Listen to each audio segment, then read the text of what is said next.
ሰራተኛ ሶፋ ላይ የማትቀመጥበት ሀገር ኢትዮጵያ ሀገር እግዚአብሔር ትባላለች አይደለ?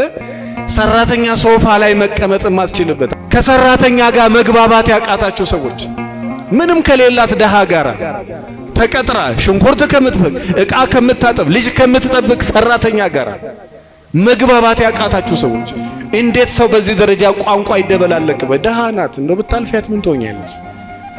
አይዞሽ ብታያት ምን ትሆኛለሽ? እንጀራ ብትሰጫት ምን ትሆኛለሽ? አንተ ትልቅ ነህ ብታልፋት ምን ችግር አለ? ተቀጥሮ የሚሰራ ሰው ሆድ ይብሰዋል። ብታልፈው ምን ችግር አለ? እንደው አደራችሁን እዚህ ሰራተኛ ስራችሁ ቀጥራችሁ ብዙ አስቸጋሪ ባህሪም ቢኖራችሁ እንደ ባህሪያችሁ ያዟቸው። እሺ ምክንያቱም መቀጠር አለ፣ ድካም አለ፣ ቶሎ ማደግ መፈለግ አለ፣ በብዙ መንገድ ብዙ ሐሳብ ውስጣችሁ አለ።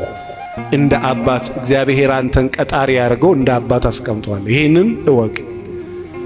ቀጣሪ ያርገው ኃላፊነት ሰጥቶ ሲያስቀምጥሽ የሚመነጫጨቁ በቃ እልሃቸውን እንዳለ ሰራተኛ ላይ የሚወጡ ሰዎች አሉ። እግዚአብሔር ማስተዋሉን ይስጣችሁ። ተረጋጉና ምናልባት እኔም እኮ ደካማ ነኝ፣ እኔም እኮ በድያት ይሆናል፣ እኔም እኮ አስቀይማታለሁ። በተለይ ኢትዮጵያ ውስጥ ይገርመኛል 2000 ብር ከፍለው በቀን እኮ ስንት ማለት 100 ብር አይሞላም ወገኖቼ። በቀን 75 ብርና 80 ብር ከፍለው እየረገጡ የሚኖሩ ሰዎች አሉ። በወር 3000 ብር እኮ የኔ ጌታ በቀን 100 ብር ነው። በቀን 100 ብር ላውም 16 17 ሰዓት አሜሪካን ሀገር ነው የሚመስለው። መተኛት አትችል፣ ጎንበስ ማለት፣ ቀና ማለት፣ መተንፈስ፣ ምግብ መብላት። በዛ ላይ ኢትዮጵያ ውስጥ ሶፋ ላይ መቀመጥ አይቻልም። ምን ላይ ወገኖቼ? ሶፋ ላይ ሰራተኛ ሶፋ ላይ መቀመጥ አትችልም። ይሄው ቤተክርስቲያን ደረቱን ነፍቶ እንዲህ ቁጭ ይልልሃል።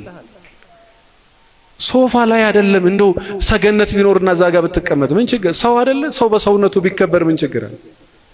ምን ችግር አለ?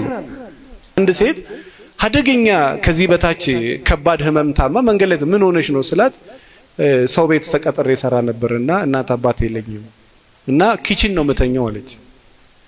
እና ሊኬ ውሃው ደግሞ ያፈሳልና በጣም ነው የሚቀዘቅዘው። እንደው ሃይማኖት ኤቲስ እግዚአብሔርን ማታመን ሴትም ህሊና አለ የለም ወገኖች?